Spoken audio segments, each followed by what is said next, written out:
great ideas are never going to interrupt you. They have to be pursued.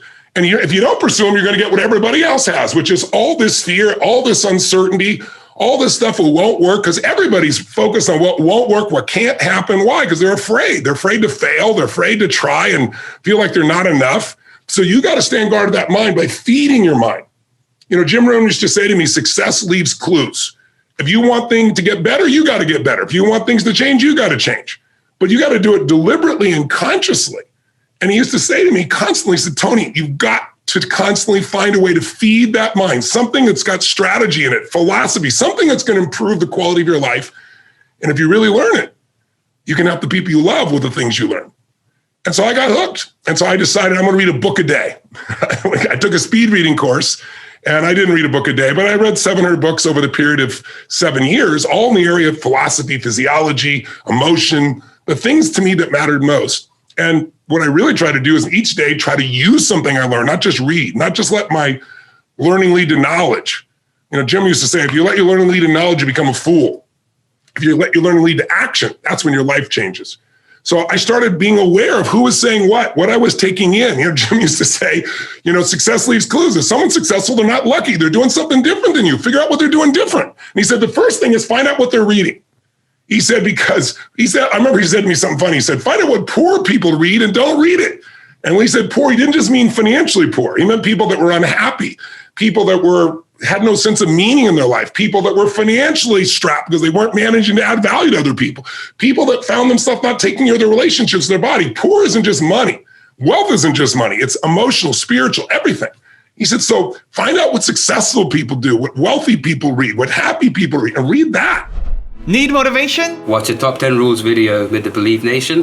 Hey, it's Carmichael, and I make these videos because you are probably the most ambitious person in your circle, but you know you're capable of more, and you get that push by surrounding yourself with the best. So today, let's learn from one of the best, Tony Robbins, and my take on his top 10 rules for success.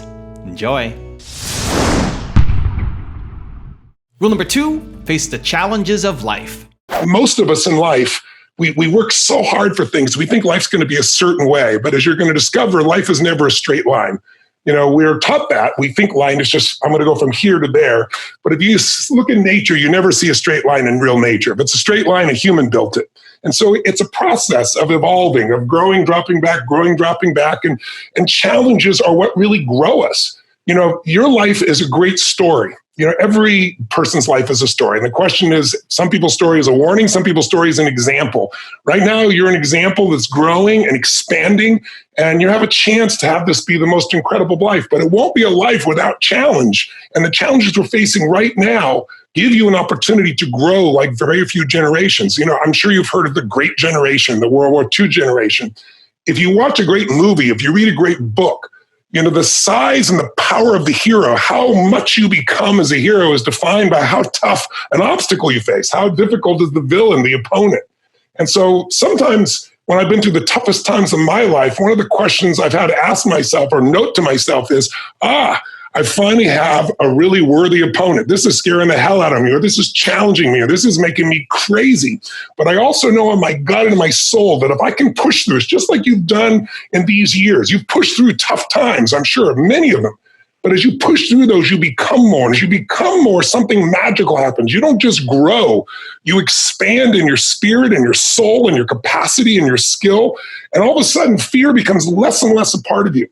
Rule number 3, do what makes you come alive.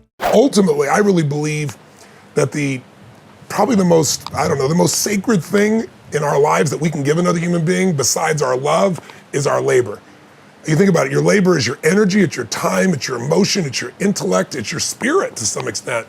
And if you can find a way where what you do for a living activates that sense of what you're made for, then work is not work, whether you be in Fiji or whether you be in an environment that might seem less exciting and promising in the moment. And trust me, I worked in plenty of those too. But with the same level of excitement and passion, because I found what turns me on, that makes me feel alive, makes me feel like I'm doing something that's worthwhile. And on Labor Day, I think a lot of people, it's just a holiday to get away and take time off of labor. And my hope is to trigger you to think about how could you turn your labor into your love? I think it was Mark Twain who said, when your vocation becomes your vacation, that's when life becomes truly magnificent. And I'm privileged enough to have that, but I pursued it. And one of the secrets that I found, and I know you know this in your soul, is that we all know if you're going to be masterful at something, you don't show up, as the best in the world at something. You don't show up in environments that you want to be in. You get there because you did things for thousands and thousands of hours. Most of you know the concept of mastery taking 10,000 hours. That's an arbitrary number, but I'm sure you've heard about it. You want to get really good at something, it's 10,000 hours, because when you do something enough, with enough intensity, enough intention to constantly get better, when your labor is your love, and where your labor is something you have to always get better at, then usually what happens is you get these insights that allow you to serve more.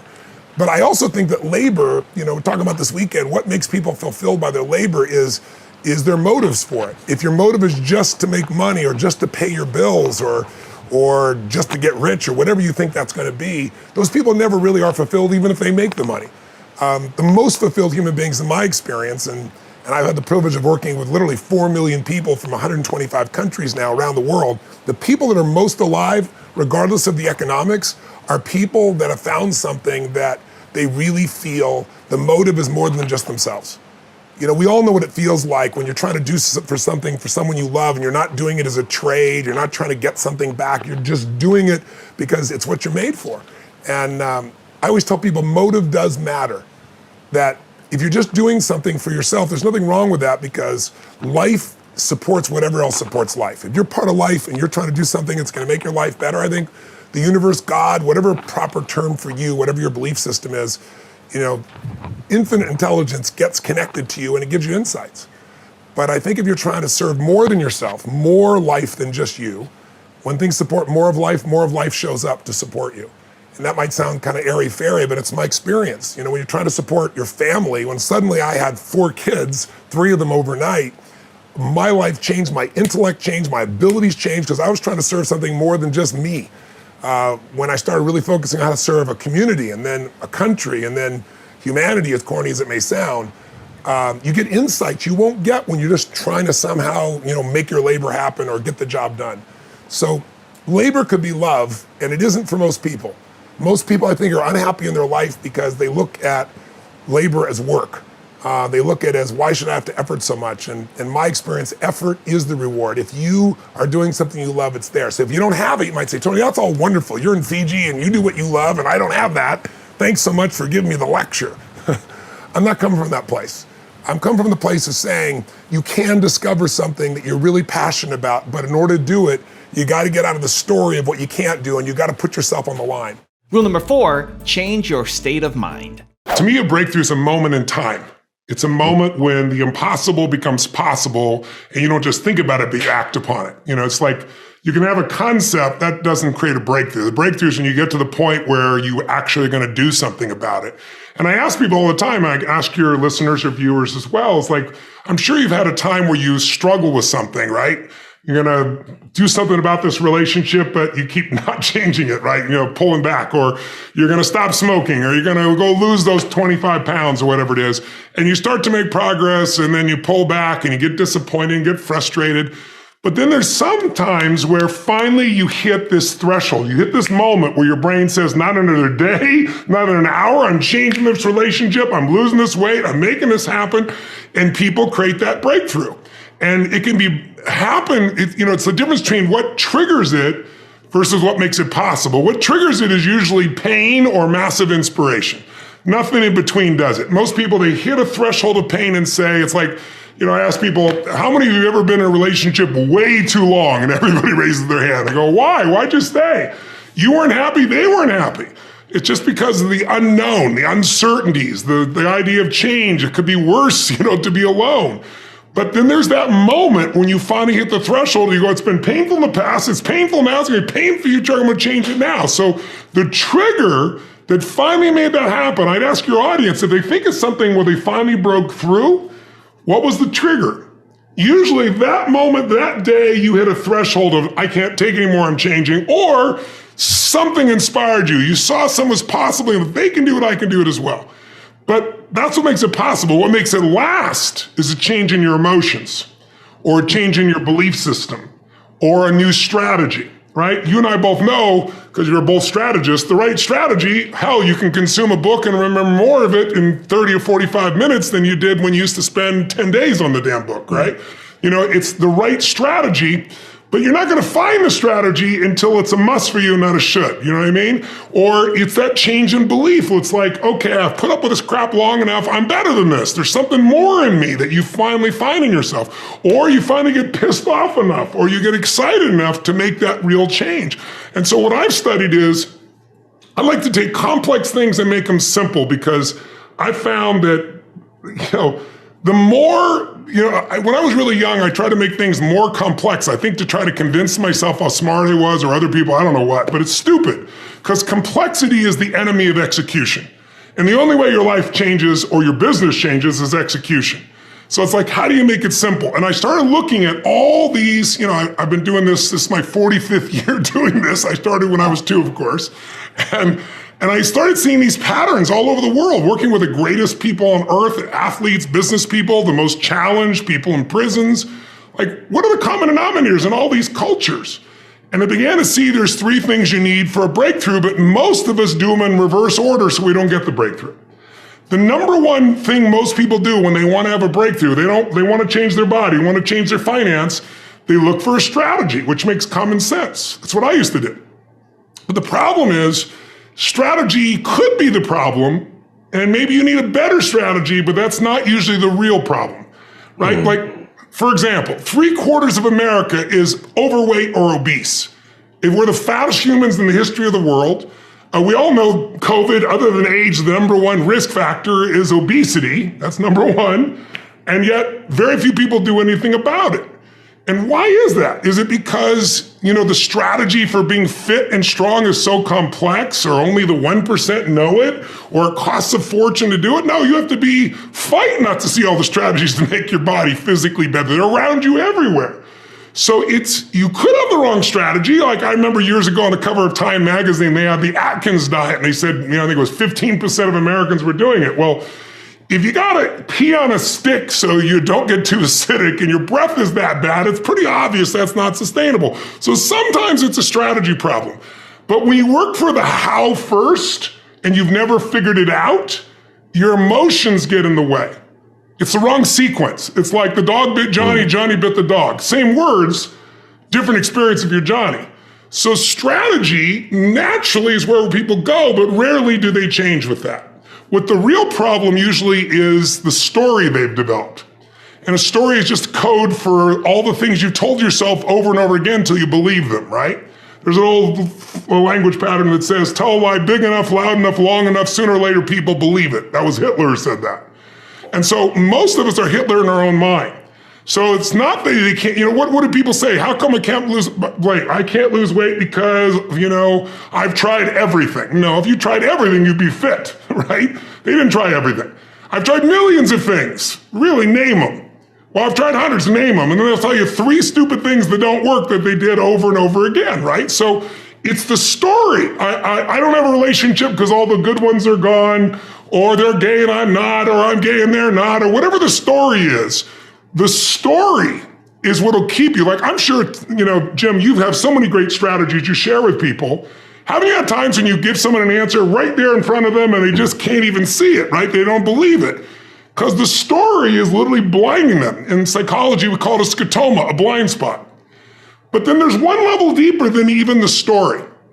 And that's your state, the mental, emotional, physical state you're in. Because when you're in a low mental, emotional, physical state, you can have all the brain capacity in the world, but you're not going to use it. And so when you're in a lousy state, you come up with a lousy story, and then no strategy works. It doesn't matter what it is. I don't know if you've ever noticed, have you ever gotten really angry at somebody and then suddenly you remember all the ways they've ever screwed you over, you've been upset with them, right? But on the other hand, you fall in love, and what's wrong with life? Nothing. I have no money. It doesn't matter. We're in love. It's all wonderful, right? So the sequence in which we do things accelerates or decelerates or stops progress when it comes to a breakthrough. And what I found is change the state first. You and I can talk and give people a million strategies. But if I'm sitting here at home in this state and I'm just listening like this and nodding like this, yeah, that makes sense. Nothing's going to happen. So the reason that I've done events over my lifetime and the reason why I do immersion events, 10, 12, 14 hours a day, you learn a little bit at a time, like language. You don't remember the language a few years later. But I drop you in Rome and say, you got no teacher and you got 60 days, I'll be picking you up. I'll pick you up 60 days from now, you're going to be speaking Italian, right? Especially if I put you maybe with some passionate people who are really going for it in their life. You're going to have a whole different state about you. You're going to develop a new story and you're going to figure out the strategy. So I think the challenge for most people, especially with COVID, is we've all had our state dropped. People have been isolated. They've been pushed at home. They've had expectations that have fallen away. Like I remember a year ago, a lot of people were like, all right, we got vaccines now. It's a new year. It's going to be a brand new thing, 2021. Now this year, you talk to a lot of people, they don't even have any goals or anything because they've gone into learned helplessness because they've been disappointed so many times. They start thinking the problem's forever. No problem is forever. No war is forever. No pandemic is forever. Your mind is weak now and it's gotten weak habits. And you're in a lowered state, so you start to believe that. And so it's like, you got to change people's state first, then you got to give them the story that can help them, then you give them the strategies that work, and then even if you don't give them the strategy, they'll figure out their own strategy. You're a perfect example of that, right? You figured it out because you got yourself to the point where it's like, I've got to turn this around. And then you have something that you can give, and that expands your life as you've experienced, Jim. Also, to make sure you're actually taking action after watching this video, I've designed a special free worksheet just for this video. The worksheet will highlight all of the lessons learned in this video, as well as pull out our 3 favorite learnings and quotes that will inspire you to actually do something. The worksheet will also give you space to write down what your key takeaways are and your specific plan of action to make sure you're getting results. If you want the worksheet designed specifically for this video, absolutely for free, there's a link in the description below. Go click on it and start building the momentum in your life and your business. I'll see you there. Rule number 5, learn to direct your emotions. If you're feeling sad or frustrated, COVID, and you don't know what's happening in the future and you're uncertain, you go like, oh, what do I want? I don't know. Because your mental emotional state is the single most important ingredient to not only success, but fulfillment. And most of us do not know how to manage it. And when I say manage it, I'm really talking about your mind and your emotions, right? Those are the 2 things that if you can master those, because most people are trying to master the outside world, and you can't control the outside world. You can influence it. But the one thing you can control is how you use your mind, what you do with your emotions. And if you think about the quality of your life, again, look at people who supposedly have everything and they're miserable. I get those phone calls from the people that are so, quote, famous, the great actors, the great musicians. They won the Academy Award. They just won the gold medal, and they're literally depressed. And the reason is because they thought getting something would eventually make them feel a certain way, and it does for this long. And then you're off to the next thing. And then, when you work so hard for something forever like that, it's not there. So what I really like people to understand is that the quality of your life is the quality of your emotions. If you have $1 billion and every day your habitual emotions are feeling frustrated and stressed and overwhelmed, your life is called frustrated, stressed, and overwhelmed. If you have 3 beautiful children and a great husband or a wife or boyfriend or girlfriend, and every day you worry, your life is not love. Your life is worry. It doesn't matter how you have this beautiful family. So think of it, emotions control the quality of our life, and we have habitual emotions. That's why you'll see people who, they're always angry about something. I'm sure you know somebody like that. Or they're always worried about something. If they're not worried about somebody they know, they worry about something they don't even know, right? Or, some people that are, think they're funny and they're not, but they have a good time, Who do you want to hang out with? So learning how to direct your emotions, and emotions create everything. Everything you want in your quote unquote success will be driven by having certain drives of emotion. And, think about it. Emotions create wars. Emotions create peace eventually. Emotions are what get you in a relationship. Emotions, how we all got here. Somebody had sex and that was driven by emotion. So we are incredibly emotionally unfit today.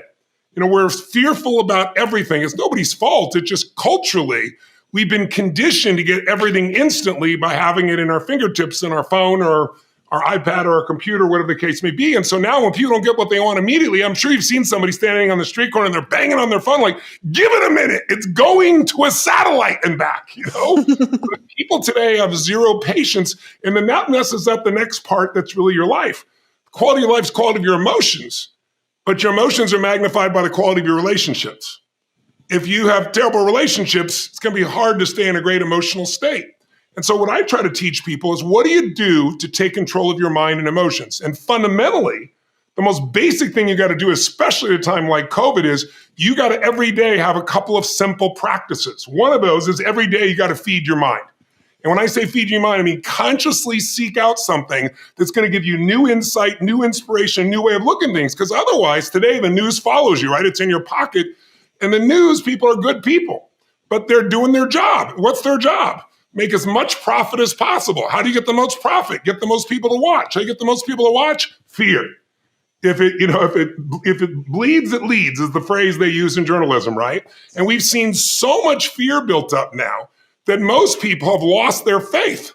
And you can't lose it, fortunately. It's just a muscle that needs to be regained. But you have to fill your mind. You have to pursue it. Great ideas are not going to interrupt you. They have to be pursued. And the good news is today, if you get away from just the traditional news, you can go to podcasts like Boss Babes. You can go to different locations. You can get another perspective, and you can feed your mind. But if you don't feed your mind, my original teacher was a guy named Jim Rohn. And he used to say, Tony, I got a question for you. He said, what if your worst enemy puts sugar in your coffee? What's going to happen to you when you drink that coffee? He said, you're going to have sweet coffee. He said, what if your family member, your friend, your love, by accident drops one drop of strychnine? What's going to happen when you drink that coffee? He said, you're going to be dead. And he goes, that's right. Life is sugar and strychnine, so watch your coffee. Like every day, you got to stand guard at the door of your mind, especially at times like this when there's so much fear. So you feed your mind. And then the second thing you got to do is the mind and the body work together. Meaning fear is physical, but so is courage. Have you ever been so scared that, like you have a hard time swallowing, or you feel like in your gut, that kind of fear? That's physical. Yeah. But courage is not that you're not afraid. Courage is you're scared, Liz, but you're going to do it anyway, right? It's a muscle. And courage comes from doing something physical. So every day you got to feed your mind and you got to do something physical to push yourself beyond what you're normally comfortable with. Meaning go for a jog or a run or walk really fast or go lift some weights a little more than you're used to. Because every time you push yourself to go beyond what's comfortable, you get more comfortable with a bigger challenge. And pretty soon what was hard is easy. And it isn't just the weight or the run. It's what happens to your mind and emotions because they work together. And then what you got to do is you got to find a great role model and decide, what do I want to go after? And let me have them show me a way. Show me the way, at least the pattern, rather than me learning by trial and error. And then I got to take action. And then ideally, I got to help somebody who's worse off than I am, because that'll give me fuel. That'll remind me that my life is there. I feed 100 million people every single year now, but it's because somebody fed my family when I was young. And it wasn't the food. It was that Thanksgiving, somebody showed up with a surprise and it showed that they cared. So I think if you learn to take control of your emotions, then you can take control of your entire life. But without that, it's just a pipe dream. It's just more New Year's resolutions. And within 6 or 8 weeks, you're back to where you were before. Rule number 6, strengthen your body daily. You got to every day feed and strengthen your body. And you got to do something, even in the middle of COVID, if it's still there, even if it's lockdown, because if you don't take care of your body, it affects your mind, doesn't it? I mean, think about this. What is it that screws up everybody's life? Fear is the number one thing that keeps people from doing what's necessary. And anger and rage, while it can mobilize us, if it becomes part of your life on a regular basis, it destroys it. So how do you balance that out? Well, fear, anger, they're both physical, aren't they? Think about, what do you feel like if you're really, ever been so afraid that your throat got really dry, or you feel this feeling in your gut, right? That's physical. Courage is also physical. Again, courage does not mean you're not afraid. Courage means you're afraid, but you do it anyway, right? It's a way of being in your body. So one of the things that I started doing early on is understanding, and those of you who spent 4 days with me, day and night, because we did it, and it's in your body still, how to change the way you feel instantly by a radical change in your body. And so I really want to recommend you do something at least 5 days a week. First thing when you wake up in the morning, it doesn't have to be an hour workout, even 30 minutes. It can be something as little as 5 or 10 minutes. There is not a day when I wake up, I've shared with some of you this already. First thing I do, I go outside, and if I'm lucky enough to be at one of my homes anyway, I have homes in different parts of the world because I've traveled the world and done this. So I'm very fortunate, but I have a cold plunge I've installed in everyone, 56 degrees. In my home in Sun Valley, Idaho, I don't have a cold plunge. I don't need it. I walk through the snow in the winter. In the summer, I walk through the grass and I get in the river. And then literally the river is usually about 39 to 42 degrees, to give you an idea.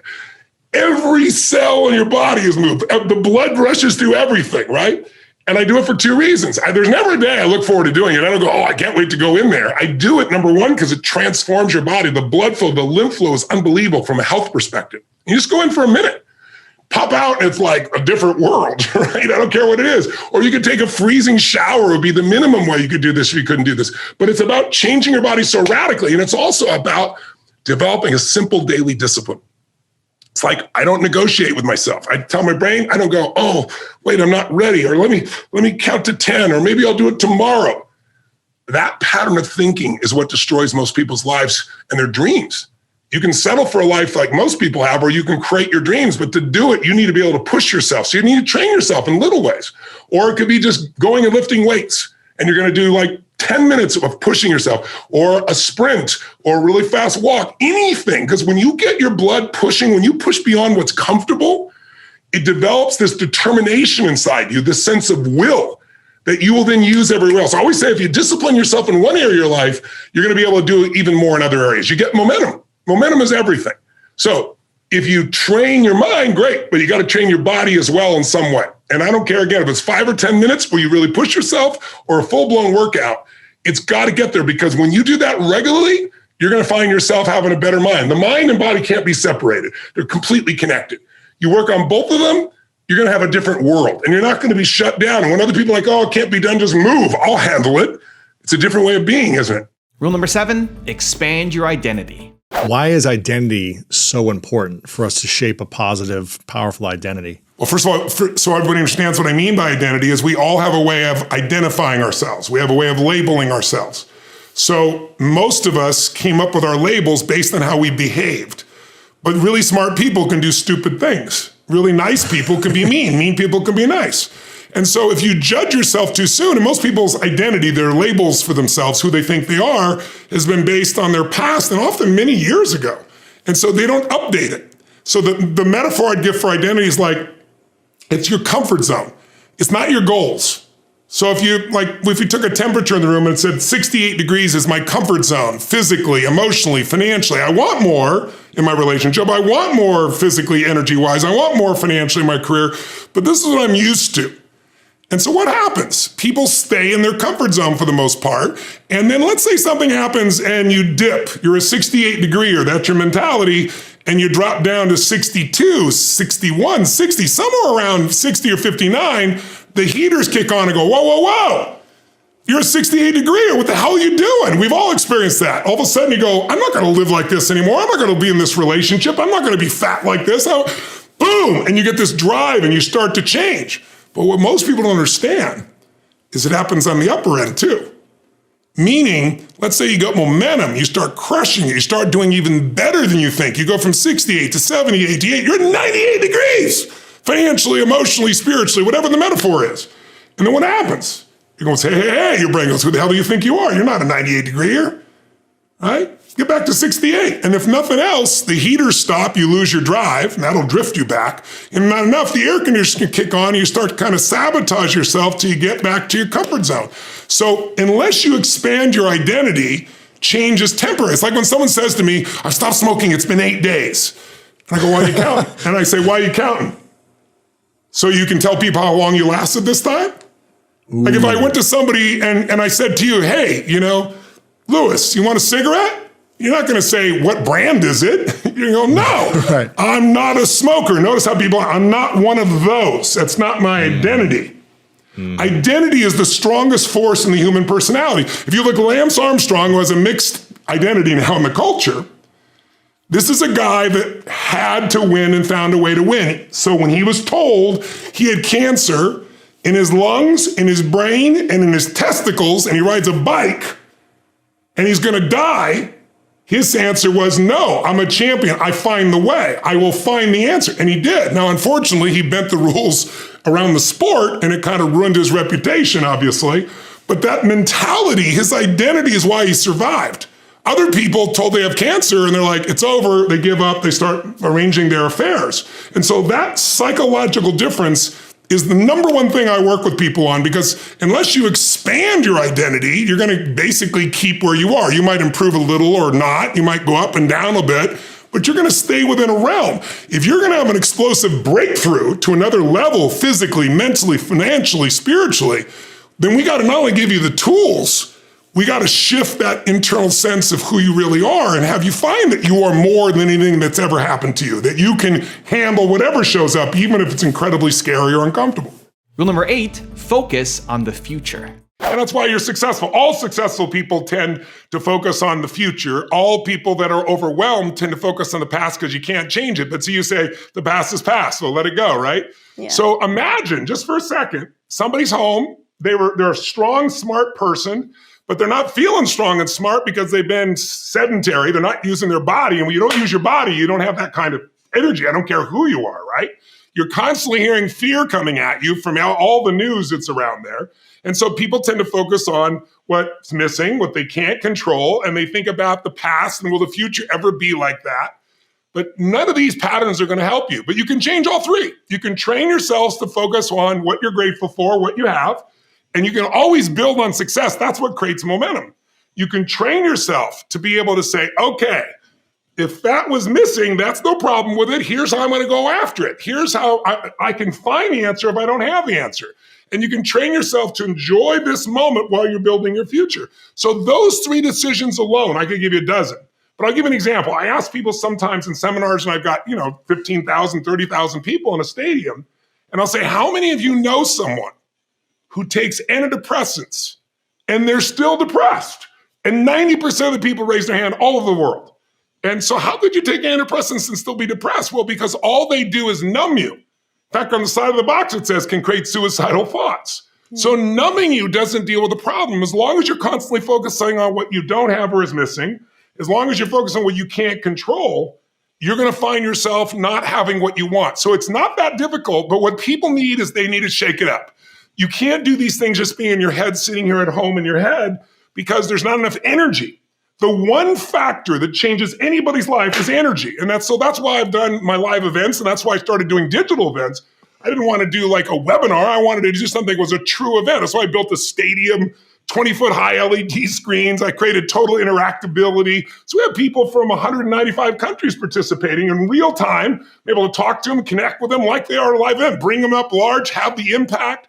So I didn't let, COVID stop me from being able to help and serve people, because people need a new environment. We all need a new perspective. Without it, you're just going to keep doing the same old stuff. And if you want 2022 to be different than 2021 or 2020, it's not going to come by hoping. It's come by coming up with a vision, coming up with a plan, building a few skills so that you stay strong no matter what they do in the external environment. Rule number 9, get beyond your ego. When I was growing up, I grew up very poor.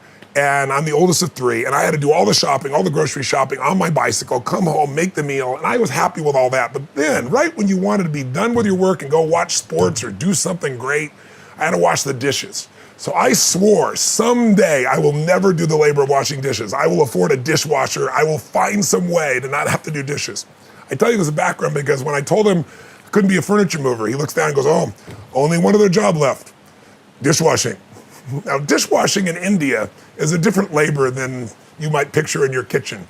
And you're in this ashram, and I report, and there's these milk solids and yogurts on the floor, and you're standing in your bare feet, and you're taking these filthy dishes coming across, and it's 4 hours a day for 6 or 7 days. I'm telling you, I was so angry, I was so mad. I was mad at myself that I was there. I was mad and I was washing these dishes and upset, and plus I was a vegan, and I didn't like the fact there was milk on the floor. I was judgmental about everything. In the middle of all this stuff, after about an hour of being angry, I got tired of being angry, and some part of me kicked in and goes, damn, whatever you do, you're the best at it. Why don't you be the best damn dishwasher? So I started washing these dishes with a frenzy. I'm like, come on, guys, speed this thing up. And something magical happened. The thing that I thought was most disgusting and filled with labor and work became play. And I started to laugh at myself. And I thought, what an ego jerk you are to think that you're below washing some dishes. And then I got beyond my ego and jerk into, why not just enjoy whatever you do, and then when you do, all of a sudden it's not work anymore. And that was my great spiritual breakthrough. I eventually did meet with this guru and try to straighten him out, but he didn't think very much of an 18-year-old kid straighten him out. He laughed quite a bit. He did talk to my partners and said, I think you guys should just, keep teaching what you're teaching. And Fit for Life went on to be one of the most successful books in history. But I can't claim credit for that. I was a part of that little piece. But I will tell you that if you can if you can get yourself to love to do the stuff you hate to do, then there's no limit to the success you can have in your life. If you can take the things that you're afraid you'd have to do to succeed in your business or to succeed in your life or to succeed in your relationship, there are things everybody doesn't want to do. And the more focused you are on how you're not going to do that, the more life seems to bring those things up for you and makes them barriers. And rule number 10, the last one before some very special bonus clips, is give more. Give more than you expect to receive. If you are constantly trying to take care of people, give to people. If your worst time of your life, you can give to people, I promise you, everything will change. I won't tell you the whole story, bore you with it right now, because I want to do this real quick for you. But one of the most difficult times of my life when I was completely broke, not even enough gas in my car, trying to figure out how to survive, not able to pay my rent. And I won't bore you with the story, but I had an experience where I took the last $19 I had and I gave it to somebody else that needed it. And afterwards, I was euphoric. It made no sense, but it was the first time in my life when, people say, I got to get beyond scarcity. You never get beyond scarcity. You got to start beyond scarcity. You got to declare. You got to take the last seed you got and plant them. And I remember, the next day I got a check for $1,200, which in those days I could have survived on for almost a month from somebody that owed it to me and not paid me for 2 years. The very next day after I gave every dime I had no idea I was even going to eat. It was the right moment. It was the right situation. And I did what was right. So find someone who's worse off than you are in the middle of COVID, do something for them. And I promise you, you'll remember how great your life is and you'll feel fulfilled because it's not about us. You know what I mean? It's not about me, it's about we. And the more you can get connected, either people you love or even strangers, and do things, not for brownie points, just because it's right, somehow inside your own soul, your own spirit, you remember that problems are not permanent. Only your soul's permanent. And you remember that I'm made for more than just solving this stupid little problem. It lifts the human spirit. Here's what I've created for my life and anyone I know succeeded. I'm a 17-year-old kid from Azusa, California, with no real education other than self-education, with no background, with parents that did their best, all of them, with no money, but I did one thing. I love people, and I had an enormous demand I made upon myself, and I sculpted my mind and my emotions to get me to do whatever it would take to achieve and to contribute.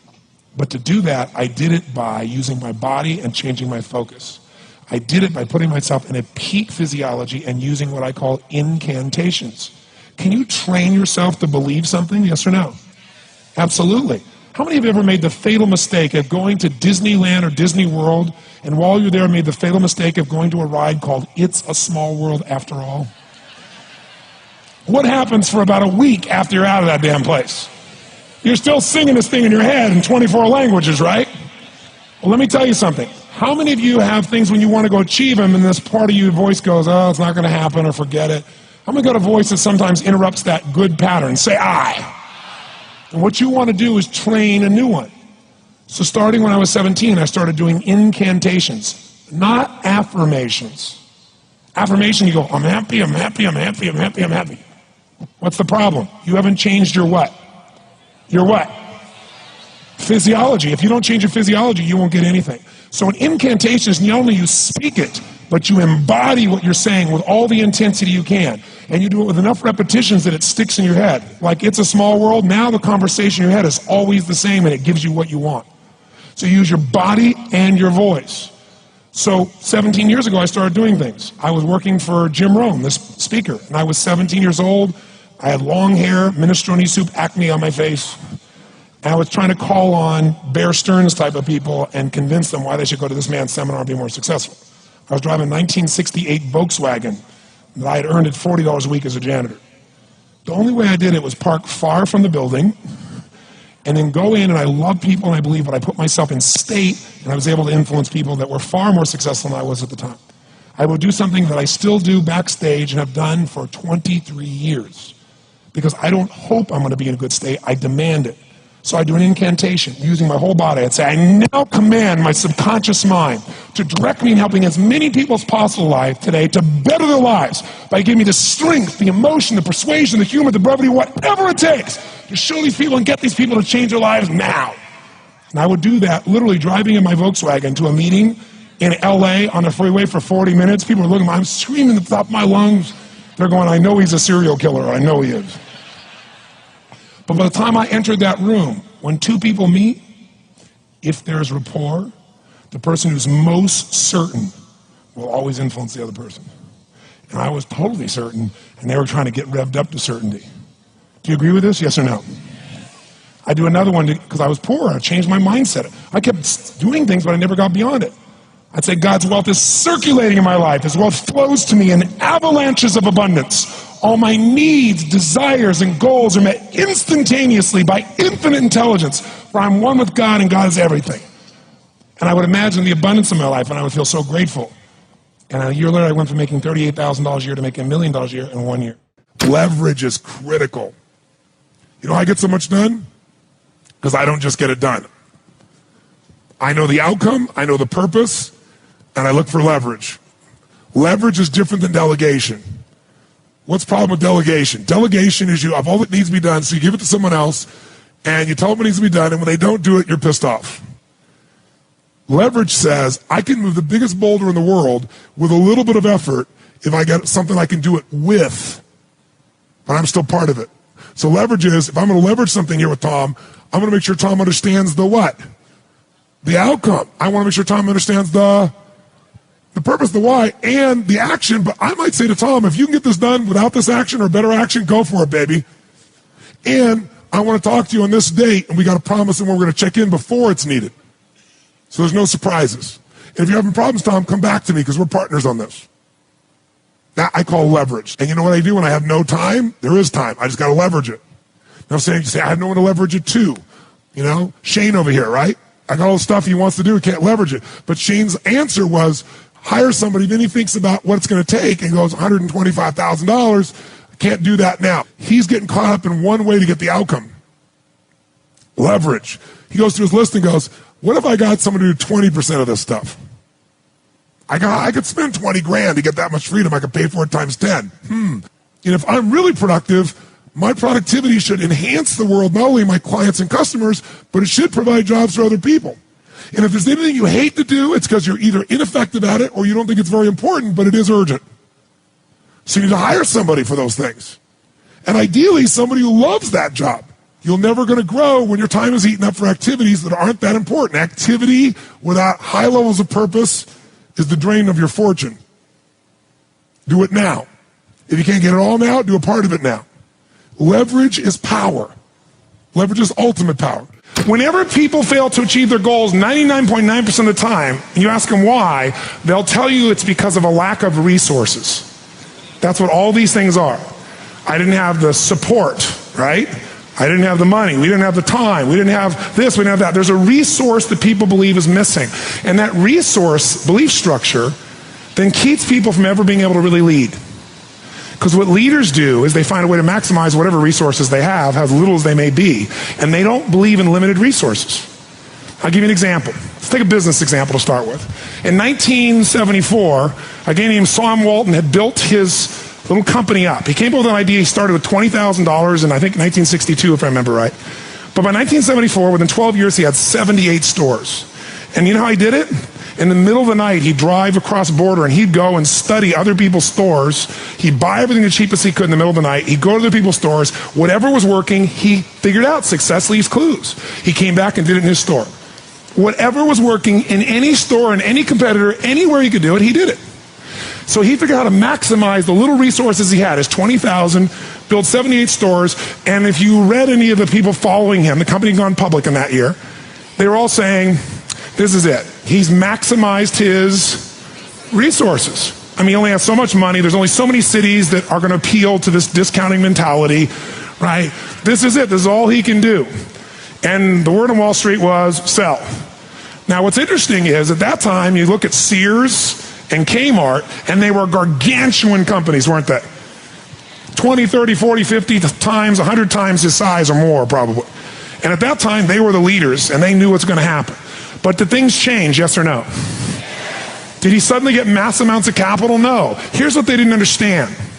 Sam Walton now, or the Walton organization, Walmart, is the most successful retailing operation on earth. And when you talk about Bill Gates being the richest man in the world, that's only true because Sam's fortune is divided up amongst a bunch of different family members.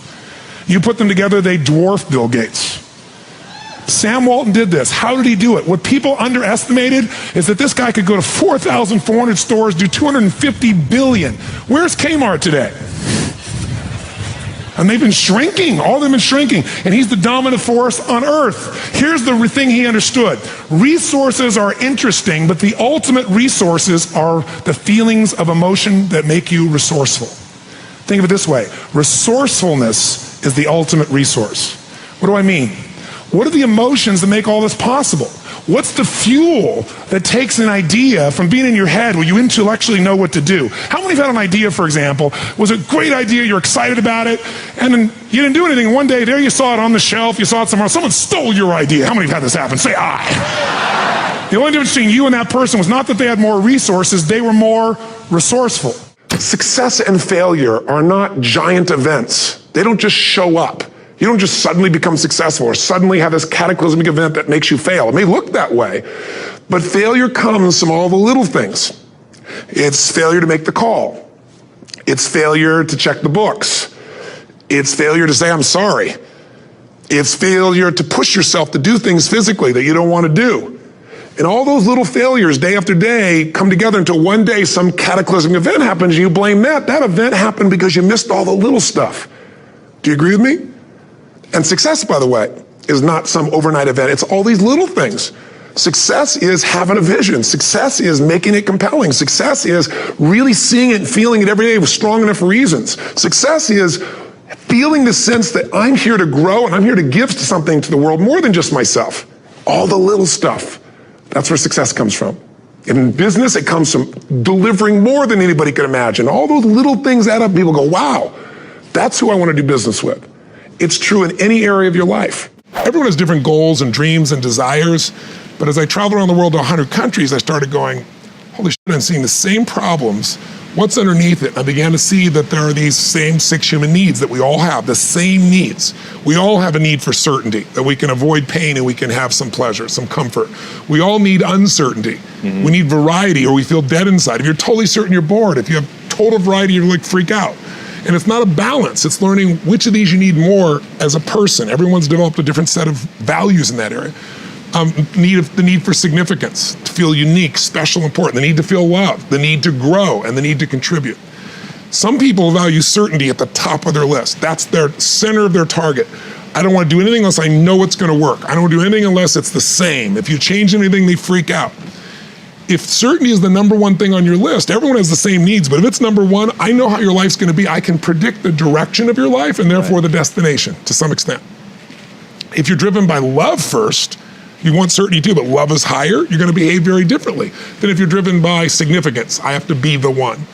Your experience in business was trying to be significant by making enough money and being successful enough that you would feel what you really want, which is that feeling of love, what you call, what would you call it? Camaraderie. Camaraderie, thank you, camaraderie. So that feeling of, it's really love, it's the friendship, it's camaraderie, it's that component, that's what really drives you. Sure. And so you figure out how to organize your life where that's the driving force, and now look what you've done. You've flourished and everyone around you is flourishing. So I look to see which of those needs are the top 2 on your list because they control your life. Yep. The 2 that most people have, 90% of the planet, if you said, of all these needs, which one do you really focus on most day to day? Everybody wants love, but what do you focus on? Most people focus on being significant. We live in a Facebook world where people fake their life, put new filters, make it look different than it really is, tell stories that, are totally full of it to make themselves look good. Because we live in this kind of false world where significance is more important than love. Right. And it separates us. And the other one that we see most often is certainty. People want to be certain before they can do something. You couldn't have started a business like you had if you were absolutely certain before you started. You can never build a business with that. You can never build a great relationship because if it's based on certainty, then everybody's got to stay the same and never change, which means you're never going to grow, which means you're going to be miserable. Right. So my metrics are, I want to find out what's driving you. And I want to see, is it healthy or unhealthy. You can have two people be driven by significance, though, and do it with a different set of rules. That's the second piece I measure. The beliefs or rules of how to fulfill that target. So Osama bin Laden, certainty-driven, love-driven, contribution-driven, significance-driven, not hard to figure out. On a 0 to 10, he was a 10 for significance. He was the, whatever, I'm making the number up, I think he was like the 27th child of his father, 22nd child. Most people don't know that. Totally insignificant, not skilled, took his dad's money, went over to Afghanistan, and suddenly, because he had money, he became significant. And he wasn't even part of that movement at that stage. It shaped him. So what does he do? He's gonna figure out, his model of the world is, I'm significant if I destroy you, right? On that same day of 9/11, there were men and women in the fire department, police department, that were also driven by significance and contribution. And they went into that building knowing they're likely gonna die to save a stranger. Both people driven have a significant life. One is by taking life, one is by giving their own life. So once you understand the metrics, using your language, of what's driving you, and then the rules or beliefs of what does it take for you to feel loved, it's different for everybody. What does it take for you to feel certain? Some people need $1 billion, some people just need to trust God. In the early stages of myself as an entrepreneur, I started all these companies from scratch. And then I met a gentleman, the gentleman started MTV, and we had this really cool conversation. He said, Tony, it took me, a decade and a half to really build up MTV. And he said, and then I built another company, and he said, Tony, what I realized? It takes like 7 years, that was his number in his head, on average, to go from scratch to build something that's really stable and strong and so forth. And he goes, I realized there's only so many 7-year cycles in my body. And he said, but if I went to a company that already has been around for 7, 10, 20 years, and I bring my ability, my vision, my ability to grow that business, my ability to inspire the people, my ability to produce resourcefulness, then I get a multiplied effect. And he goes, Tony, you're the best in the world at what you do, but damn, you work your tail off. And so he asked me if I'd come speak. One of the companies he took over was Century 21 Real Estate. Yep. And he said, why haven't you ever spoken for us? I said, because your company asked me over and over, but they're cheap. They want to pay me $100,000 and my fee's $250,000. He goes, we'll pay the $250,000. I said, no, for you, I'll do it for free. Because he's a friend, and I'm learning from him. So I came and did the speech, and afterwards he sat me back down, and he goes, Tony, there are 10,000 people here. He says, I know like all my financial guys, they all look to you, but you're like a rock star from middle America. These people in gold jackets selling real estate. He goes, do you know how much our business increased in those 4 months? And I don't remember the exact number. It was like 22 or 23% or something. He goes, do you know how much money you made me? And you got nothing. He said, let me give you some advice. Go find people that have some form of momentum that you can turn it around and get a piece of that. And that's how I changed. So what I looked for were businesses that I felt tremendous emotional connection to because I felt they touched people's lives in some way. And I looked for partners that were geniuses, but where I could bring my own genius to it, where 1 + 1 = 5, or at least 3, not 2. And by doing that, I got pieces of these different companies, and then it just grew and grew and grew and grew. So I'm in virtual reality. I have a company called NextVR. My partners are geniuses, and we just locked down the exclusive for the NBA. So instead of Monday Night Football, we have Tuesday Night NBA, and you literally, it's like you're on the court, you can look and feels like you can reach out and touch LeBron. It's mind-boggling, and there's no cords or computer. It's all done off your phone with an app. It's mind-boggling. Wow. We also have the exclusive for Live Nation for all concerts. So you can be right there next to Jay-Z or Beyonce, like you feel like you can touch them, right? I have a company that's #1 guy in stem cells in the world. I have a company that does genetics, that's just genius. I've got companies that are in the education space. I bought Adweek with a group of partners. I have my financial companies. So the diversity I have is mind-boggling, but that's also the secret to investing. If you got all your eggs in one basket and there's a problem, you need to make sure you run your business really successful, give it your all, not start 20 of them.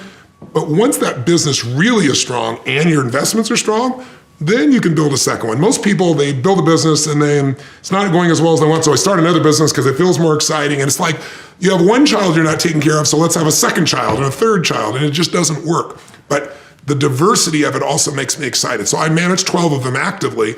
The others, I have such great partners. Like, I own the Major League Soccer new franchise in LA. I'm a partner in that. It's called the LA Football Club. But my partner is Peter Guber, who owns the LA Dodgers and owns the Golden State Warriors, and about as smart a human as you could ever have in the sports field. And then I bought in the esports field. It's mind-boggling. We fill whole stadiums now with people watching people play video games. So I bought Team Liquid, which with my partners, with Peter and everyone else, and so, the opportunities are just amazing because I'm partnering with people who have skills that are the best in the world, and I'm bringing mine. And when you combine them, you get a greater impact. Connection, right? And versus significance. I want to be the best, so I got to be different, but I want to be in community with you. I want to be close to you. I want love and I want connection. But see, what most people like, you see this in great actors or great entertainers, they'll come to me and in the beginning, they work so hard to be significant, to be unique, to be special, to be important. What they really wanted was love. But now people stop on the street and they'll say to me, they don't even know who I am. They just want my time. They just want this. They want a picture. They don't respect my family. They don't respect it. You'll hear them so upset. What they wanted was the love. But see, we can have both. But the more significant I am, the more unique I am, the more separate I am from you. The more connected I am, then some people go, yeah, but where am I? Where am I special? So finding that balance between the two is what makes people feel alive. And we can meet all these needs in positive ways or negative ways. You can get significance by tearing other people down. Oh, they're lucky, they don't care, they took advantage of somebody. You don't know anything about them. You see people dealt with famous people all the time. Why are they tearing them down? Because if I don't feel good about myself, if I can make you smaller, I look like I'm moving up. But you're not, and it doesn't work. But if you do things where you significantly love someone, if you care for someone, you're the most significant person in life. If you try to prove you're significant, then you have kind of the Trump effect. Even people that like him will say, sometimes he can push people aside because he's telling everybody how special he is. I'm not making a political statement. I'm saying that gets in the way of relationship. If we're gonna connect, we gotta not make ourselves significant. We gotta find out what's significant in the other person and honor it. There's so many things, people's relationships are complex, right? Because you're dealing with another species. Even if you're gay, in order to have a relationship, you need opposite energies, male and female energies, even if it's in the same gender. And so relationships are a huge source of challenge for people because it's where you get the greatest joy and it's where you get the greatest pain. I think in business, most people get into business, and we all know the stats. 50% of businesses are gone the first year, 96% are gone in 10 years. 4 out of 100 make it. That doesn't mean they're profitable. So there's different issues that you deal with there. People's bodies, because of the way we have commercialized food, makes almost everybody, 70% of Americans are overweight. It's the fast country in the history of the world, and the rest of the world's mirroring us. So I deal with so many different issues. It really depends on the person. People come to me usually at extremes. They're either the best in the world at what they do and they're doing well and they're the best because they're always looking for that little thing I can do that makes me better and takes me to a different destiny. Or it's somebody facing a challenge. They're facing a financial challenge, a business challenge, an emotional challenge, a relationship challenge with their kids, or they have a birthday with a 0 on it, so they're reevaluating their life. So I get people who have found a hunger. They're hungry because it's not how they want it, or they're hungry because that's their nature. People are not hungry, I don't really deal with because they pretty much accept where things are. And so what I wish for them, what I pray for them is they find something to inspire them more than themselves, or the wagon wheel comes down their rut, and they get enough pain that they start searching. And I don't care how smart you are, how strong you are, how rich you are, how famous you are, life is gonna humble you. Life's gonna take you to your knees. The real question is, what are you gonna do when that happens? And so for me, it's really like what this challenge is about. It's like a comeback challenge. The greatest story again. What is the greatest story of mankind? What's the story we all love in books and movies? It's a comeback. It's somebody gets taken to their knees, unfairly, unjustly, whatever, or their own ego takes them there. And then instead of giving up, they get up, they get knocked down, they get up, and then eventually they don't only get up and they don't get to where they were, get them better than they were. So when you have the meaning that this is the beginning of the relationship and this person's the most incredible thing and you will do what for them? What will you do? Anything. What if you were that way with your client? What if you're that way with your internal customers, called your partners? You go, well, we'd have real sexual problems with HR, that would be the real challenge. But if your commitment was the same, when you're in that place, you do anything in the beginning of a relationship. In the beginning of a relationship, if your partner said, would you take out the trash? What do you say? Take out the trash. Happily. But after about 7 days or 7 weeks or 7 months or 7 years or 70 years, one day someone said, would you take out the trash? You go, what do I look like? You're janitor? You go, what happened to our passion? I'll give you a clue. If you want a relationship to last, if you think it's coming to the end, do what you did in the beginning and there won't be an end. Because when you think it's the beginning, you behave differently than the end. The meaning we associate to things controls our entire lives. It's not that your mother or father died that's giving you suffering. Certainly that's painful. It's the meaning you think it shouldn't have happened. And when we take control of the meaning, it's the only thing we can control our lives. We can't control events. When 9/11 happened, and I'll finish with this, I was in Hawaii. I was with 2,000 people from 45 countries. We were translating 4 languages simultaneously for a program that I was conducting for a week. The night before was called Emotional Mastery. I got up, had no plan for this, and I said, we had all this fireworks, I do crazy fun stuff. And then at the end I stopped, and I had this plan I was gonna say, but I never do what I'm gonna say. And all of a sudden I said, when do people really start to live? When they face death. And then I went through this whole thing about if you were gonna get off this island, if 9 days from now you were gonna die, who would you call, what would you say, what would you do? One woman, well that night is when 9/11 happened. One woman had come to the seminar, and when she came there, her previous boyfriend had been kidnapped and murdered. Her friend, or her new boyfriend, wanted to marry her, and she said no. He said, if you leave and go to that Hawaii thing, it's over with us. She said, it's over. When I finished that night, she called him and left a message, true story, at the top of the World Trade Center where he worked, saying, honey, I love you. I just want you to know, I want to marry you. It was stupid of me.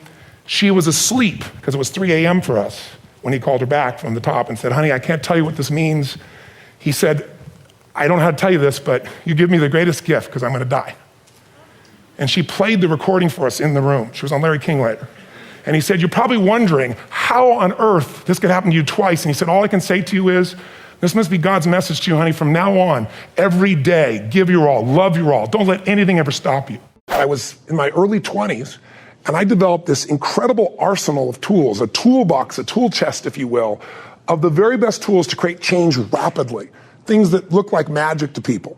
Where I could take somebody and I would go on a radio show or a TV show and I would challenge traditional psychologists and psychiatrists, and I'd say, give me your worst patient. I don't care if they have uncontrollable phobias.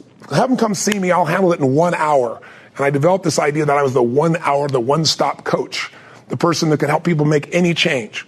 And I built my career by actually doing that. I got on television and radio, and I took people with lifetime phobias and turned them around. And these are all just techniques and strategies that I didn't develop. I just kept looking for the best, and I kept synthesizing it and bringing it forward. So when I started out, here I was, this guy helping people lose 30, 60, 90, in some cases 200 pounds. Or taking a guy that was barely surviving financially, and within a couple of years of this counseling or coaching, as I started to call it, really got him to turn his business around and literally got him financially independent. Relationships that were falling apart. And I learned the distinctions to help couples change. And so when you start getting those types of results that are that measurable, people started giving me attention, and the media started to come to me. And then what they wanted to know was this: what are you?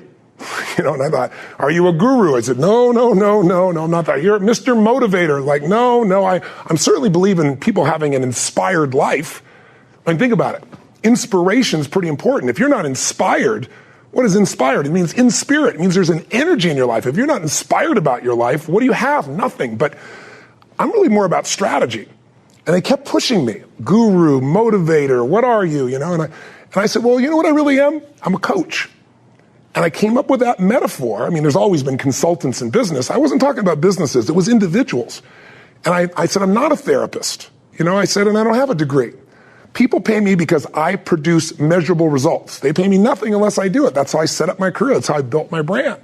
And I said, for me, coaches are people that are not better than you are. A coach just has a different perspective. I mean, even back in those days, the best athletes in the days, the Gretzkys, the Michael Jordans, et cetera, they all had a coach. Still to this day, the best have coaches, because the coach can see what you can't see because you're in the forest. They're outside of it. And I know as an athlete, I was better than some of my coaches, but they made me better. So I said, that's my job. I'm a coach. Because to me, a coach is not better. They're a friend. They're an equal. They're there for you. They're somebody who cares deeply about your well-being, but they're also incredibly skilled to help guide you at the moments you really need it. And so I started promoting this idea of being a coach. And, the sports metaphor helped some people, but the media didn't buy into it very much. But I was able to succeed finally because I was able to keep measuring these results. I mean, I would go out and say, I'll come see me for one session. I'll handle this problem, or you pay me nothing. And you can check it out for 60 days. I still use that formula to this day, as many of you know, with my products and services. So what was really fascinating, though, was along the way, there's a point after years of calling myself a coach, and there was no coaching industry, nobody talking themselves as coaches. I remember at one point I hit a point where I was about to give it up. And Larry King even said to me on air one time, he said, what is this? You're a coach. What does that mean? And I was trying to explain peak performance coaching and strategy and so forth. And right about that time, suddenly coaching became the term of art, and everybody was a coach. Therapists started calling themselves coaches. Financial planners became coaches. It just became the term of art. So it's been a fascinating journey watching that word come in, because what I did is I helped build that term by making it based on real results. I remember turning 40, and I was really, really unhappy. I was like, Jesus, I've not done enough. I've not helped enough people. I helped tens of millions of people at that point already, done all over the earth in 100 plus countries at that point, but it was still kind of stuck in my head. So I would earn the love by over delivering, change somebody's life. Like, I don't get it because somebody says, oh, I love you, Tony. I mean, I appreciate that. Or, oh, you're the greatest. It's got to be my standard. My standard's higher than their standard for me, right? So when I get up and someone's going to kill themselves and they're suicidal and boom, turn around and they're no longer not going to kill themselves, but they're transformed, their life is there. That's when I go, okay, now we've hit the center of what I'm made for. Now, I deserve to feel this euphoric feeling within myself and appreciation. And even then, I still know it's God coming through me. I don't have the delusion it's just me. But I think sometime after 40, I finally saw the stupidity of it. I accumulated enough that I looked at life with fresh eyes. And I can say by the time I turned 60 a year ago, I noticed it was interesting because my birthday, I didn't have an ounce of it. I was just like, how could I at this stage of my life when I've had the privilege of serving so many humans in so many contexts, from turning around, guys going to kill themselves with PTSD to helping kids turn around to getting kids off cocaine or adults to, helping people build multi-billion-dollar businesses from nothing. And when I've lived this long, I can't go by without hearing half a dozen stories a day or dozen stories a day from people telling me how something I did changed their life. So it's not that I'm so smart now, it's just I've stacked it. By the way, though, stacking is the way you can do things. Most of us stack the negative. If you are really angry, it's not usually because of just the moment. It's that it happened again. It's like if you've ever lost it or overreacted to your kid or to a friend or a business or even within yourself, it's because it happened again. We hit this 1, 2, 3 mini point, and then our nervous system overreacts. But what I've learned is you can stack the good. But for example, if you go into a state of really strong anger for more than 5 minutes, your immune system is suppressed between an hour and a half to 2 hours. That's a physiological fact. But no one had done any study. I started stacking good. Like, okay, let me stack a dozen great memories, feel them, see them, experience them. And I felt this biochemical change that didn't just last a half hour, an hour, or 10 minutes. It went on for a day or two. And so I think I've learned to stack the good. So just having the experience is not enough. You got to stack the good to be able to appreciate it. But I think, just come back to the main point here from my perspective, which could be completely full, it's just my perspective. So I want to point that out. I think the more you find unconditional love for others, the easier it is to find in yourself. And I think the focus is serving and loving, and that's what will get you to the point where you start doing it. But if you want to speed it up, stack all the good you've done, you'll feel great about yourself. Fundamentally, the most basic thing you got to do, especially at a time like COVID, is you got to every day have a couple of simple practices. One of those is every day you got to feed your mind. And when I say feed your mind, I mean consciously seek out something that's going to give you new insight, new inspiration, new way of looking at things. Because otherwise, today, the news follows you, right? It's in your pocket. And the news people are good people, but they're doing their job. What's their job? Make as much profit as possible. How do you get the most profit? Get the most people to watch. How do you get the most people to watch? Fear. If it bleeds, it leads is the phrase they use in journalism, right? And we've seen so much fear built up now that most people have lost their faith. And you can't lose it, fortunately. It's just a muscle that needs to be regained. But you have to fill your mind. You have to pursue it. Great ideas are not going to interrupt you. They have to be pursued.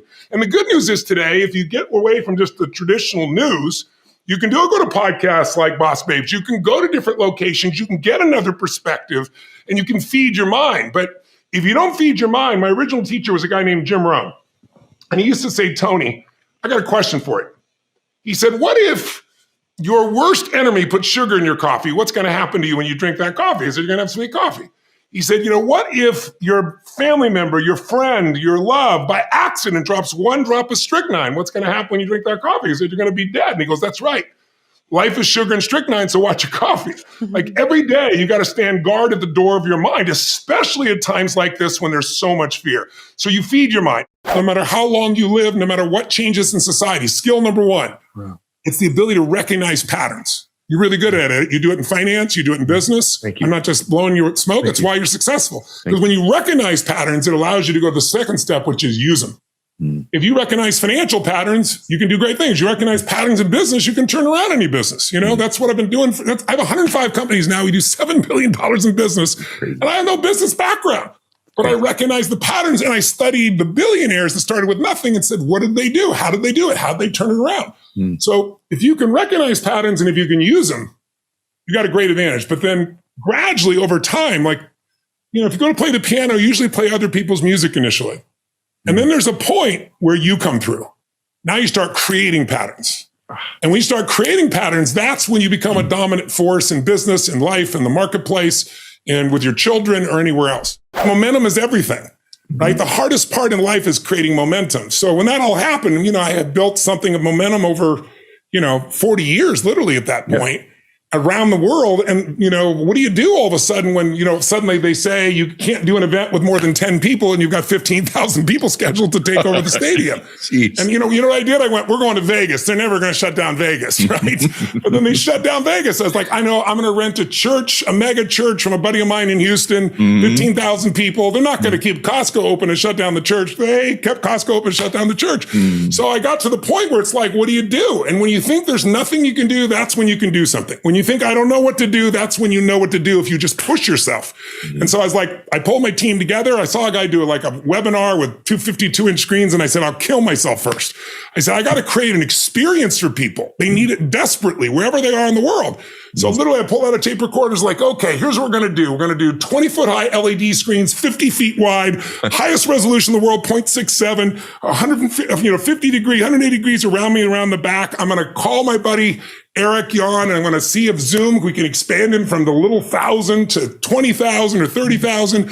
I'm going to hire a firm to create an app so they can shake it, so it sends a signal and you can hear reality of people clapping, because the more shake it, the louder it gets.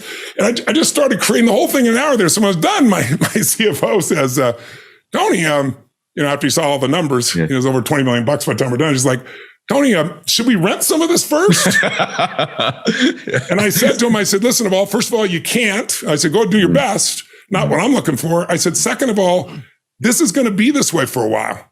And we're going to use this to help more people. And that when things go back to normal, we get to go do that too. And I just did a Date with Destiny where I had 10,000 people from 97 countries. And then I had 500 people in front of me because I built the studio so that there's 40-foot high ceilings. So I could literally lift the 20-foot screen. And so now I have a hybrid event. People that want to come personally, I'm there. People that want to be in the middle of the night in some other country are able to participate. But all that comes from just taking action and momentum. If you build momentum, you can accomplish anything. You've seen it in sports. You see a team that's dominating and then somebody steals the ball and the momentum changes. Your job right now is to create momentum. And that's why I'm building this challenge, is basically to say to you, let's do a breakthrough for you right now so you know it's real. Let's get you to get a real result. Let's get you to shift yourself physically and mentally and emotionally so you can build that momentum, because it takes so much energy to rocket out of the atmosphere. It takes very little to take it out of the solar system. So that momentum, I think, is critical. Just to entrepreneurs in general, and you're an entrepreneur, wildly successful entrepreneur, and you work with and are friends with many, many of the top entrepreneurs in the world. What are a few of the common attributes of the super successful entrepreneurs that you've seen? That might not be the obvious ones that come to mind. Well, gosh, I'll give you one example because I was just talking to him yesterday. Mark Benioff's a dear friend of mine, and he runs a company called Salesforce.com. He founded it. Mark went to my Unleash the Power Within event about 15 years ago. He went to it 3 times. It's repetition, some other skill. He immersed himself in it. Again, a pro, not going to do something average. Comes up to me and introduces himself and says, Tony, he said, you've changed my life. I'm working for Oracle. I'm leaving. I'm starting this company, Salesforce.com. We're going to change the business world. I'll never forget. So we're going to do $100 million in business. I was teasing the other night. He's going to do $7 billion this year, right? And I've been on that 15-year journey with him. What do they have in common? They have a sense of something they want to serve greater than themselves. You know, the only challenge sometimes in network marketing, and I think what gives it a bad reputation for some people, is you get people in there that really act like they're doing it for something larger than themselves, but it really is only them. Now, there's nothing wrong with you wanting to profit and be successful, but motive does matter. And the most successful entrepreneurs have a motive that includes themselves, but they want to do something that's going to change the world, make the world different. It's like, you know, when you're trying to meet your own needs, you get a certain level of insight. If you're trying to meet the needs of your family, you get a different level of insight because life supports whatever supports more of life, more people. If you're trying to support your community, different insight. If you're trying to, you know, have an impact on the world, it's even larger. And I found in network marketing, you find a few missionaries that are like those other entrepreneurs. That it really is their mission. They'd honestly do it for free. And, you know, they want to make money and they do make money. But if you're only doing it for the money, the unfortunate part is, people sense that, and then they feel like it's just a transaction as opposed to an experience of added value. There's only one way on earth to really become wealthy, and that is do more for others than anybody else is doing. You mentioned you reach out to someone, you'll text someone, you'll send a voice note or a video message, or maybe you're calling them or just saying hi to them and telling them you're acknowledging something that they're doing well that you appreciate. I don't think that many people do this. Why is this so important for you personally? And why do you think this would help so many people get out of themselves and overcome anxiety and stress if they did this even a couple of times a week? I know you do this every day, but just a couple texts a week. Why was this so valuable for people? Well, number one, I love people, so I love to sincerely. If you just call someone to make a compliment and it's not sincere, anybody can feel that. I don't do that shit, you know? It's like I pride myself in finding the goodness in people or the skill sets in people. And I also know that what is acknowledged tends to grow. So from standpoint of that, I want them to feel that feeling of being appreciated. I want them to know I see what's happening behind the camera, so to speak. You know, it's like, that's what matters. It's not how everybody else sees you, it's how you really are. And then it also deepens every relationship you have when you sincerely acknowledge somebody and you notice something other people don't notice. And so it deepens the connection. And to me, quality of life is the quality of two things, your emotions and your relationships. And, you know, if my emotions are terrible, my relationships are going to be terrible. Right. But if I have great emotions and I can extend that out to help other people, then it just makes me feel more alive. So I do it for me and them. It's a virtuous cycle. Where focus goes, energy flows. Well, most people are focused on what they're afraid of, and so more fear comes their way. And it's easy because we all have a 2 million-year-old brain that's designed to look for what's wrong, to protect, so we protect ourselves, to fight it, or to run for it, or to freeze, right? That's the way our old brain is wired. It's a 2 million-year-old brain. But that brain's never going to make you happy. You have to learn to take control of your focus. And if you focus on, oh my God, it's never going to work, or you listen to somebody who tells you, COVID's going to be here forever, and we're never going to have any freedom again, and you focus on that, you can get really depressed, as most people have. We've had 100,000 people overdose on drugs. We have more depression and more people in a suicidal mode than we've ever seen in the last 2 years because people need a compelling future. You can deal with a tough today if you got a compelling tomorrow. And so what I help people do is design that. But once you change your focus, you'll change how you feel. Focus and feeling go together.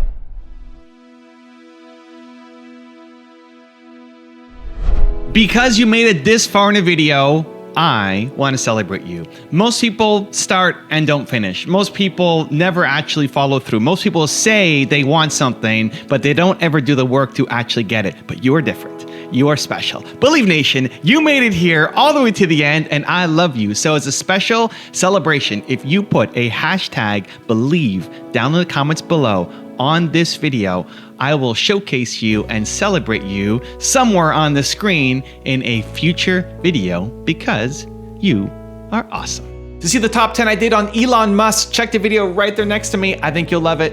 Continue to believe, and I'll see you there. The real way I think you actually achieve intellectual property protection is by innovating fast enough. If your rate of innovation is high, then you don't need to worry about protecting the IP.